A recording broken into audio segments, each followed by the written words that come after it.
Hey guys, it's Maggie. Since I did post a video yesterday, but it was too dark, I guess, for my channel. And I am a dark person, but not that dark for my channel. So I was like, nah, I shouldn't have that up.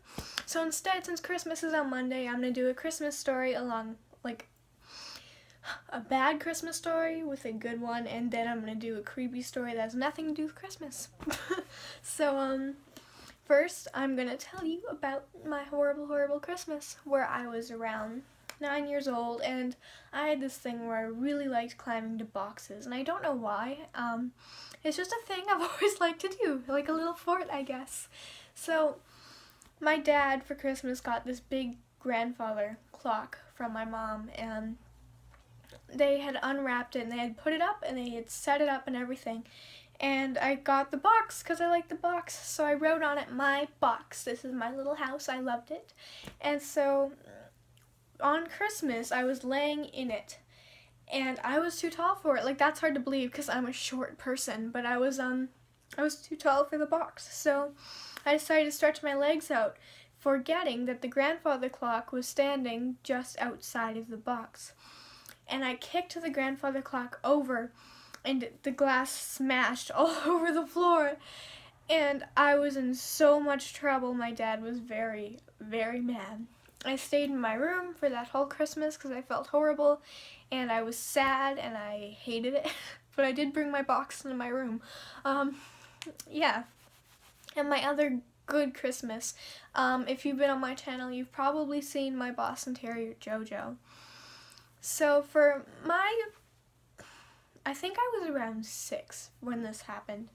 My mom got a email from Santa Claus saying that he has something sending into Calgary for me. I was in BC at the time.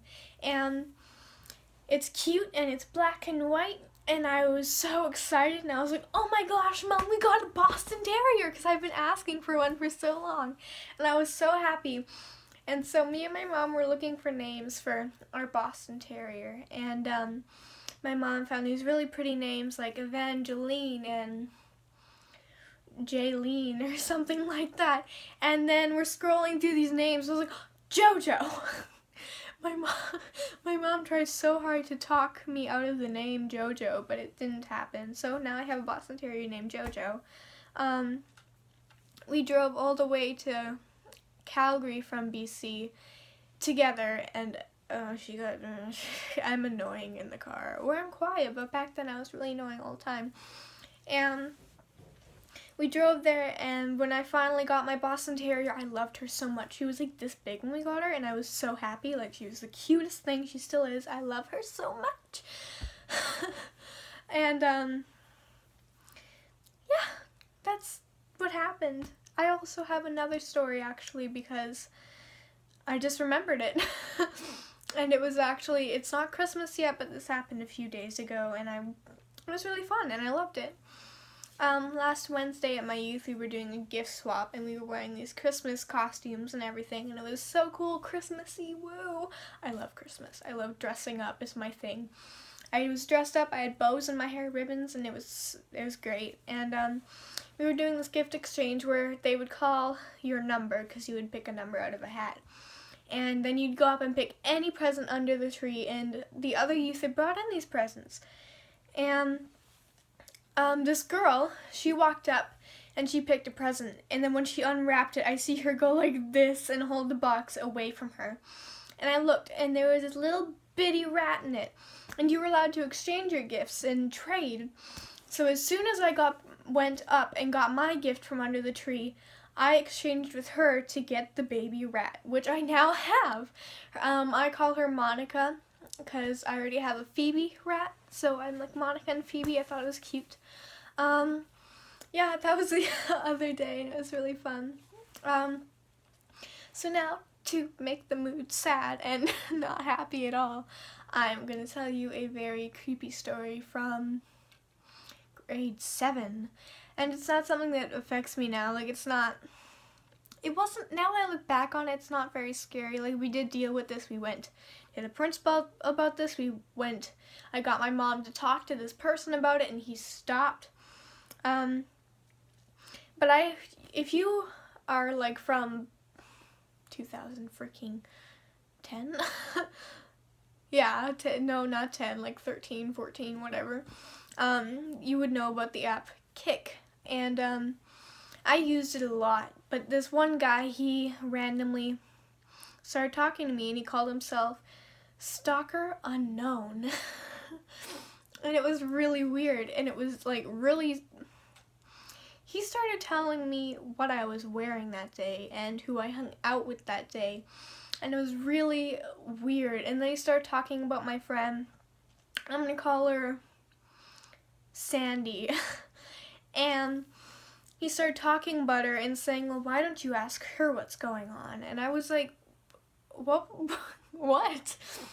So I went up to her and I'm like, hey, Sandy, there's this guy on Kik and he's talking to me and telling me everything about myself. Like, do you know what's going on with this? Because he mentioned you. And she said, and she looked so sad all of a sudden. And she said, yes, I do, but I don't want to tell you what I did to him. Because when she was younger, something happened and it was bad. But it's not my story to tell. And he was trying to get to her, I guess, to hurt her, and he was trying to get information about her, and he was bugging all of her friends, including me and her best friend and her other best friend. And one day he asked me something. No, he didn't ask me something. I was just telling him to leave her alone, and I hated that he was bothering her. And he ended up getting something out of me about her being depressed or something like that. I can't remember. It was something like that. And then he used that against her, and I felt so horrible. And it was a bad time because he knew everything, which the thing is, he didn't go to our school either. He just knew someone in our school who was telling him everything about what happened.